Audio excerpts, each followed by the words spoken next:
বাংলাদেশের সকল নাগরিককে নববর্ষের শুভেচ্ছা জানাচ্ছি।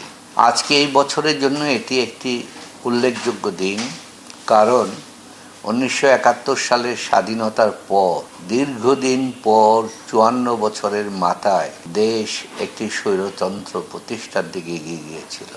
এই স্বৈরতন্ত্রকে প্রতিষ্ঠা করে 5ই আগস্ট যে বিপ্লব হয়েছিল, এই বিপ্লবের ফলশ্রুতিতে আজকে দেশ একটি নতুন সূর্যের আলো দেখতে পাচ্ছে।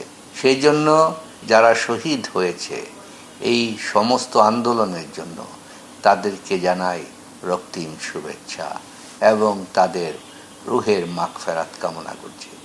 এবং যারা আহত হয়েছে তাদের সুস্বাস্থ্য কামনা করি এবং সুচিকিৎসার ব্যবস্থা নেওয়ার জন্য সরকারের কাছে অনুরোধ জানাই। আজকের এই দিনে আমাদের স্মরণ করতে হয়, এই যে বিশেষ দিনের যদি আন্দোলন সৃষ্টি না হতো 5ই আগস্টে, তাহলে আজকে আমাদের দেশের মানচিত্র এবং ক্ষমতা হয়তো ভিন্নতর হতে পারত। এই ভিন্নতর হওয়ার থেকে আমরা মুক্তি পেয়েছি। এই মুক্তি সংগ্রামে ছাত্ররা যেভাবে আন্দোলন করেছে তার সাথে যুক্ত ছিল বিভিন্ন রাজনৈতিক দলের সদস্যবৃন্দ, যেমন বিএনপি, জামাত এবং অন্যান্য সকল রাজনৈতিক দল তার সাথে যুক্ত ছিল। তার মধ্যে বিএনপির ভূমিকা ছিল উল্লেখযোগ্য। বিএনপির নেতা বর্তমান ভারপ্রাপ্ত চেয়ারম্যান তারেক রহমানের নির্দেশে কর্মীরা সেদিন আন্দোলনে ঝাঁপিয়ে পড়েছিল। এক বিশাল অংশ এই ছাত্রদের সাথে যুক্ত হয়ে ছাত্র জনতার আন্দোলনকে বেগবান করেছিল। বিএনপি প্রধান ভারপ্রাপ্ত চেয়ারম্যান জনাব তারেক রহমান সাহেবকে জানাই অভিনন্দন। বিএনপির নাম ধারণ করে বিভিন্ন ধরনের চাঁদাবাজ বিভিন্ন কিছু করে আওয়ামীরা তাদের চেহারা বদলিয়ে বিএনপির কমিটিতে ঢোকার যে প্রচেষ্টা করছে তার বিরুদ্ধে তিনি কঠোর হুঁশিয়ারি করেছেন।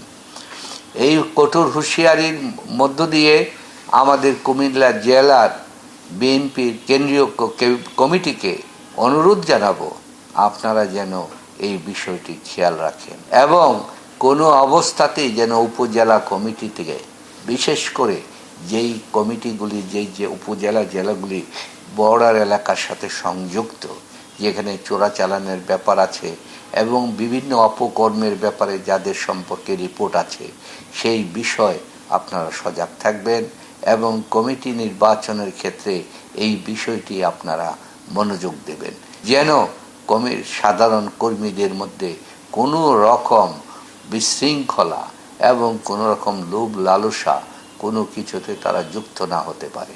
তাহলে তারেক রহমান সাহেবের 31 দফার এই যে ঘোষণা, এই রাষ্ট্র মেরামতের আন্দোলনের ঘোষণা, তা ব্যাহত হবে।